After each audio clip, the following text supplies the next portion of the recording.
Siya na siguro ang isa sa pinakamaraming pinayaman na Pilipino. Pero hindi siya negosyante, hindi rin politiko, at kung huhusgahan mo siya noon, malamang hindi mo siya papansinin kasi dati siyang janitor. Ngayon, mahigit 100,000 katao na ang tinulungan niya umasenso sa mindset, sa karir at sa buhay. That's why it's called income, which is it will come from my internal being. Income. Meet Coach Russ. Ang tanong, paano nagawa ng isang dating janitor na ito na baguhin ang direksyon ng buhay ng 100,000 tao? Hindi ito dahil sa swerte, hindi rin dahil sa koneksyon, ito ay dahil pinili niyang mag-aral.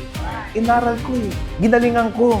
Hindi lang basta pag-aaral kundi nagpakalalim at nagpakadalubhasa siya sa ontological coaching. Isang science-based at globally recognized learning system na ginagamit ng ilan sa pinakamahuhusay na seminar leaders sa mundo. Ang pundasyon nito, kapag nabago ang pananaw, wika, emosyon at interpretasyon mo sa buhay, kusang nagbabago ang desisyon, gawa at resulta mo. Repeat after me. Faith equals results. Which is whatever your faith is, whatever your belief is, it becomes your result. Ang sistemang ito ay unang binuo noong 1980s ng isang philosopher at dating government minister ng Chile na si Fernando Flores at kinilala sa Amerika, Europe at Latin America noong 1990s. Pinalawak pa ito ng mga thinkers na coaches tulad ni Julio Olalla, Rafael Echeverria, Alan Sealer at Chalmers Brothers.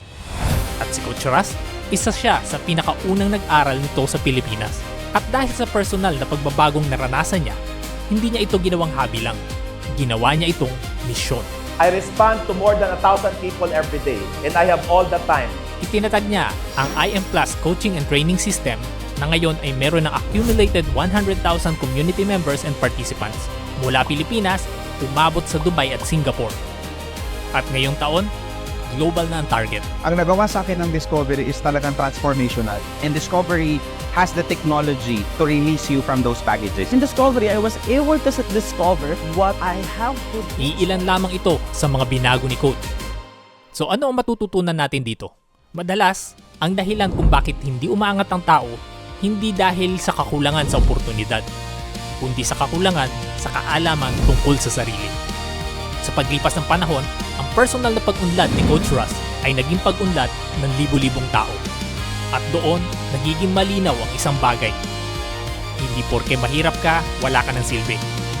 Hindi porke wala kang natapos, wala ka nang pwedeng iwanang bakas sa mundong ito. Kung ang isang dating janitor ay nakapag-iwan ng impact sa buhay ng 100,000 tao, ikaw pa kaya?